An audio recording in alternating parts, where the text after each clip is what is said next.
అందరికీ నమస్కారం అండి. వెండితెర వాకిట్లోకి స్వాగతం. 'నేనున్నాన'నే సినిమాలో 'ఏ శ్వాసలో' పాట ఎంత అందంగా రాశారో తెలుసా శాస్త్రి గారు? ఆ రాధిక ప్రశ్నిస్తూ ఉంటుందనమాట. నాకన్నా ఆ మురళి పొందిన భాగ్యం ఏమిటి అని. ఆ కాంటెక్స్ట్‌లో ఉంటుంది ఈ పాట. ఇక మనం పల్లవిలోకి వెళ్ళిపోతే ఏ శ్వాసలో చేరితే గాలి గాంధర్వమవుతున్నదో ఏ మోవిపై వాలితే మౌనమే మంత్రమవుతున్నదో ఆ శ్వాసలో లీనమై ఆ మోవిపై నే మౌనమై నిన్ను చేరని మాధవాని ఎవరి ఊపిరిలో కలిస్తే గాలి కూడా గంధర్వ విద్య లాంటి సంగీతం అవుతుందో అందులో నన్ను కలిసిపోని స్వామి ఎవరి పెదవిపై వాలితే మౌనం కూడా అంటే సైలెన్స్ కూడా ఒక మంత్రంలా వినిపిస్తుందో దానిపై నన్ను వాలని అని అడుగుతున్నారు అనమాట ఇక్కడ. సో ఇప్పుడు మనం మొట్టమొదటి చరణానికి వెళ్ళిపోతే మునులకు తెలియని జపములు జరిపినదా మురళీ సఖీ వెనుకటి జన్మలో చేసిన పుణ్యమిదా అంటే ఏమిటంత అదృష్టం ఆ మురళికి అసలు నిన్ను వదలకుండా నీ పెదాలపై అసలు అలా వాలిపోవడానికి ఆ మహర్షులకి తెలియనంత జపములు ఏమైనా చేసేసిందా లేకపోతే ఇంతకు ముందు జన్మలో చేసుకున్న పుణ్యమా అని అడుగుతుందన్నమాట.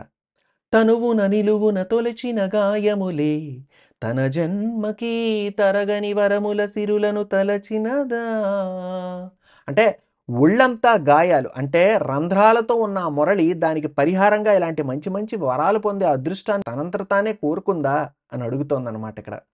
కృష్ణ నిన్ను చేరింది అష్టాక్షరిగా మారింది ఎలా ఇంత పెన్నిధి వెదురు తాను పొందినది వేణుమాధవాని సన్నిధి అంటే ఓ కృష్ణ నిన్ను చేరి నీలో కలిసిపోయి ఓం నమో నారాయణాయ అనే అష్టాక్షరిగా మారిపోయింది.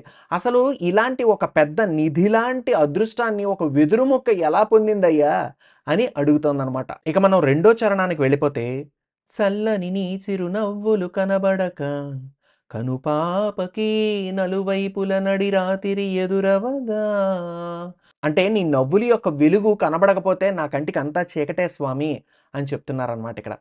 అల్లరి నీ అడుగుల సడి వినబడక హృదయానికి అలజడితో అణువణువు తడబడదా అంటే అల్లరి చేసే నీ అడుగుల శబ్దం వినబడకపోతే నా గుండె కంగారు పడిపోతుంది స్వామి తడబడిపోతాను నేను అని కూడా చెప్తున్నారనమాట. నెక్స్ట్ లైన్స్లోకి వెళ్తే నువ్వే నడుపు పాదమిది నువ్వే మీటు నాదమిది నివాళిగా నామది నివేదించు నిమిషమిది వేణుమాధవాని సన్నిధి అంటే నన్ను నువ్వే నడిపిస్తున్నావు నా జీవితం ఒక రాగం అయితే ఆ రాగాన్ని పలికేలా చేస్తోంది నువ్వు నన్ను నేను నీకు అర్పించుకుంటున్నాను స్వామి నీతో కలిసిపోయి ఉండడానికి అని అంటున్నారు అనమాట ఇక్కడ లైన్స్లో.